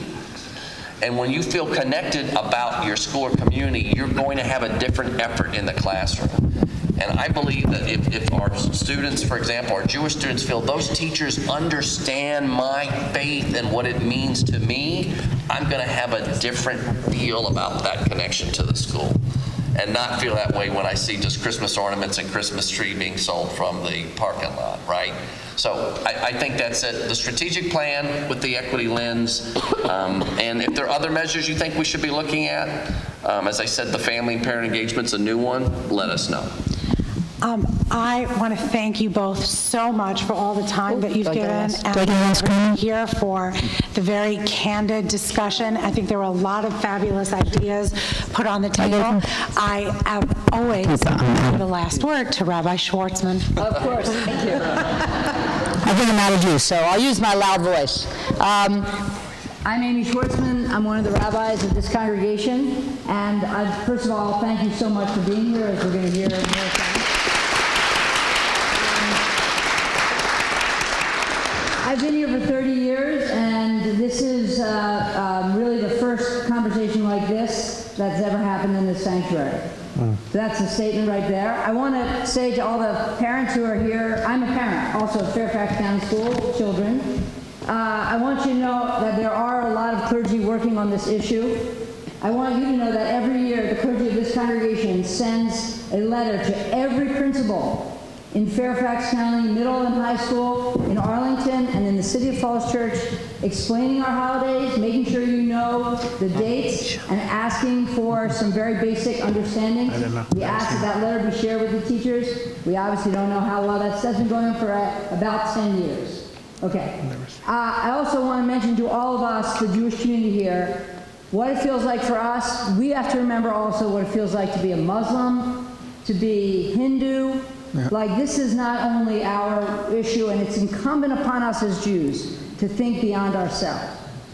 My last comment is to you, Dr. Brabrand. I was recently in a meeting with a number of principals, and I asked each principal, well, there were just 3 high school principals, like, what are you so proud of about your school?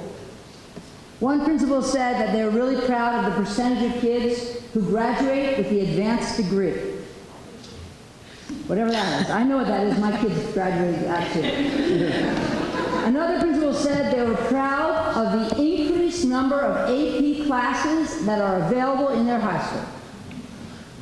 I wonder what it would be like if these teachers these principals talked about the deep values that are happening in their school. And I wonder, for you, Dr. Brabrand, what is the legacy that you really want to leave this county?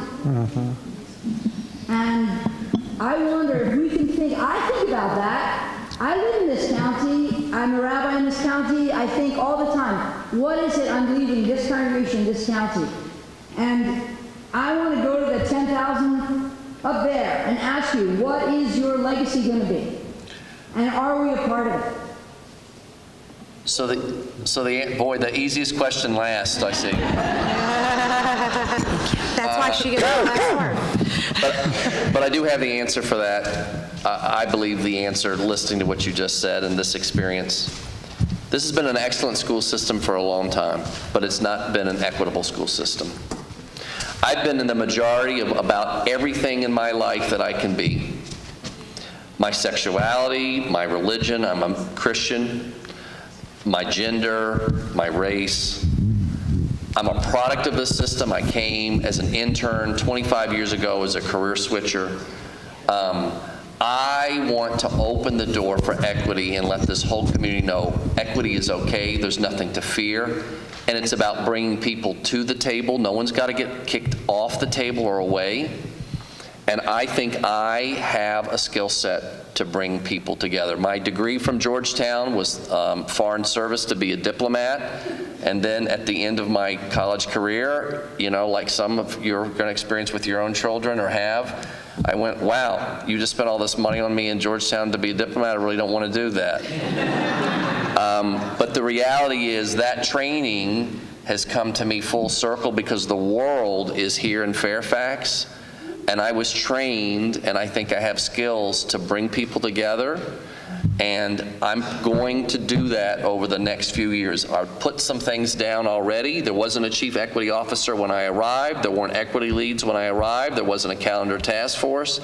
There are now. This board is pushing me. Scott, you're a good guy. Let's not go great. You're a good guy. You're a good person. People trust you, but push the system to the next level.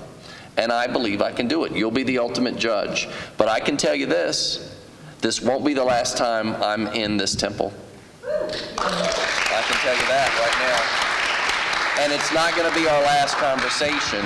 And I think while a photo picture started this, it's you help me with the next steps. Sometimes the board at the end will give a list of next steps to help direct.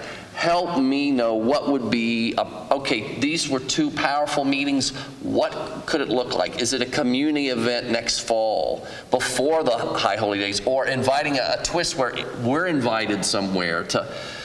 We need to think out of the box. We need to think bigger about ways that can transform us. An email, a video, something that's more transformative for our community. That you said no superintendent's been here before. How do we create more moments where when we're 200 principals or all the principals from this community are in here for a interfaith event? How do we create those kind of opportunities? I think that's what can be transformative, and that's what I hope to do in my time as superintendent here before I leave. Thank you so much, Dr. Duran, Dr. Braband. And thank you, all of you. And Mr. Perry is in the back of the room for people who want to speak with him. And please keep JCRC in mind if you need us.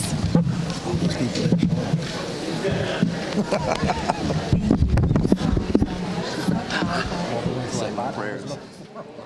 I told you that before. They didn't, but what about those two women back there? One was like going like this.